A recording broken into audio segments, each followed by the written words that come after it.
வணக்கங்க. இது அங்காளம்மன் சத்யா வீடியோ.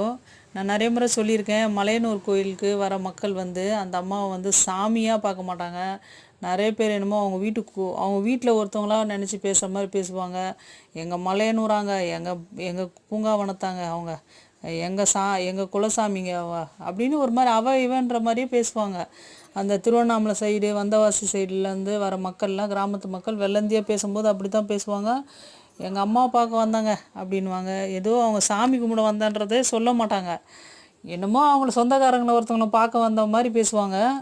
அது மாதிரி தான் உரிமையாக சண்டை போடுறதும் அப்படி தாங்க போடுவாங்க. எப்படின்னா இப்போ யாராவது வேஷம் போட்டு கோயில் சுற்றுறாங்கன்னு வச்சுக்கோங்களேன். இப்போ நானுமே வேஷம் போட்டு கோயில் சுற்றுறேன்னா என்னோடய உடல்நல பிரச்சனைக்கு, என்னோடய ஃபேமிலி நல்லா இருக்கணுன்ற ஒரு எண்ணத்துக்காக நம்ம பண்ணுறோம் அப்படி. ஆனால் அந்த மக்கள் என்ன பண்ணுவாங்கன்னா, அந்த வேஷம் போட்டு வரவங்களையே அந்த அம்மாவே என்னமோ எழுந்து இறங்கி நடந்து வந்த மாதிரி அவங்ககிட்ட எப்படி கேள்வி கேட்போம், அந்த அம்மாவை பார்த்தா நம்ம எப்படி கேள்வி கேட்போம், அந்த மாதிரி கேட்பாங்க. எப்படி கேட்டாங்கன்னா, என்னைய நான் 2வது முறை வேஷம் போட்டு கோயில் சுற்றிட்டு மண்டபத்தில் உட்கார வரேங்க. அப்போது ஒரு அம்மா வந்தாங்க. அவங்க கையில் ஒரு குழந்தை இருந்தது. அவங்க பக்கத்தில் ஒரு பொண்ணு அவங்க நின்றுந்தாங்க. ஒரு 20 வயசு பொண்ணு நின்றுந்தாங்க.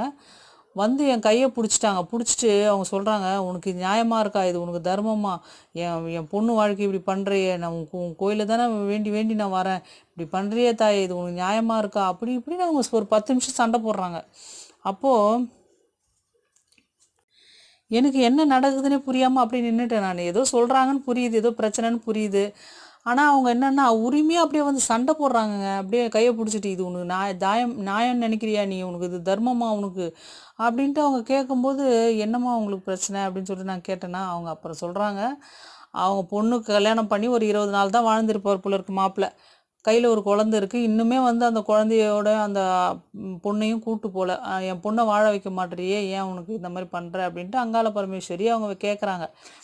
அப்புறம் தான் எனக்கு புரிஞ்சு நான் சொன்னேன், நீங்கள் அவங்க உரிமையாக கேட்டு சண்டை போட்டால் கூட அவங்க கண்ணிலேருந்து அப்படி தண்ணி கொட்டுதுங்க. அப்படியே ஒரு என்ன சொல்கிறது, மனசு ரொம்ப பாதிச்சு தான் அவங்க அந்த மாதிரி கேட்குறாங்கன்னு புரியுது நம்மளுக்கு. அப்புறம் நான் சொன்னேன், அந்த அம்மா என்ன நம்ம மனசுக்குள்ளே சொல்லுதோ, நம்ம மனசில் அந்த டைமில் என்ன தோணுதோ அதை நான் அப்படி சொன்னேன்.